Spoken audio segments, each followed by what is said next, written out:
Esto es Viajeros de Ecuador. Hoy te presentamos un resumen de lo más relevante del 2020 en relación al turismo y sus derivados.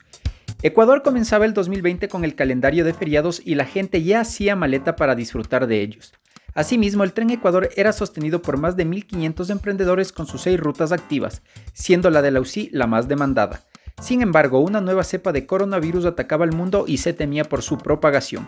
En Ecuador, 8 hospitales recibían a pacientes con infecciones respiratorias agudas y casos sospechosos de COVID-19. Para febrero, compatriotas ecuatorianos que residían en China debieron seguir indicaciones para evitar contagio del nuevo coronavirus, donde debían cumplir 13 días de confinamiento los 9 estudiantes que estaban en Wuhan. La cascada San Rafael en Sucumbíos dejaba de existir a causa del socavón producido por malos trabajos.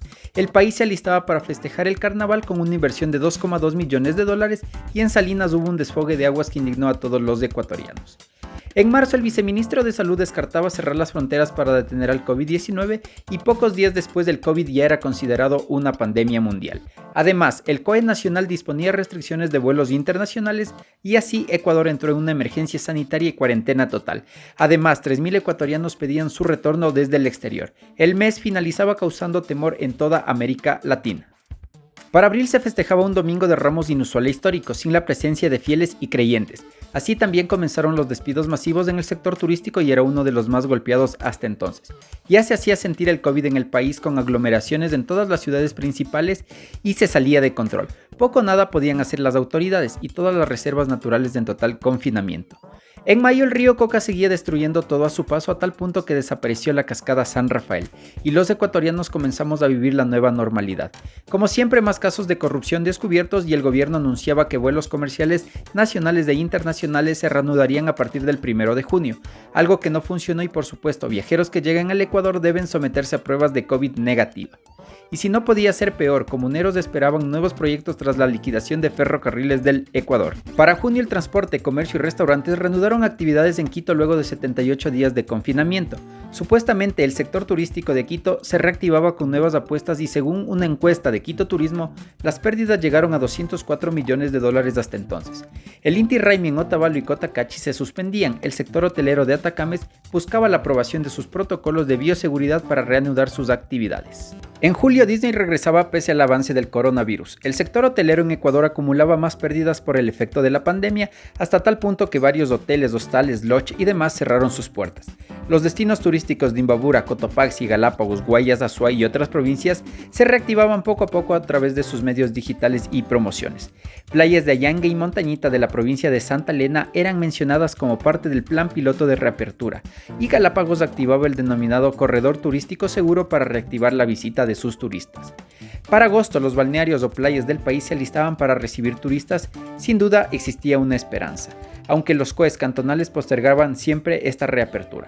En Galápagos, la UNESCO mostró preocupación por los barcos pesqueros y su conservación. El feriado del 10 de agosto tuvo un bajo desempeño y dejó sin ganancias al sector. En un país totalmente convulsionado, arrancaba el Tour de Francia con Richard Carapaz que hacía soñar a todos los ecuatorianos. En septiembre, varios artesanos de la Plaza de los Ponchos en Otavalo buscaban atraer nuevamente a turistas, así como Richard Carapaz nos hacía soñar en Francia. Además, 29 áreas naturales estaban abiertas hasta entonces y se podía hacer turismo con algunas restricciones. Varios museos en la ciudad de Quito reaperturaban después de meses de cierre y más agencias, hoteles, restaurantes y sitios turísticos cerraban sus puertas por la falta de turistas. Para octubre en Quito el sector turístico ya perdía cerca de 500 millones debido a la pandemia causada por COVID-19 y se planteaban nuevas ordenanzas para su reactivación. En la provincia de Pichincha el turismo comunitario tomaba fuerza y el feriado del 9 de octubre era esperado con entusiasmo en las playas. Sin embargo, no hubo mucha acogida porque el turista prefirió destinos de naturaleza.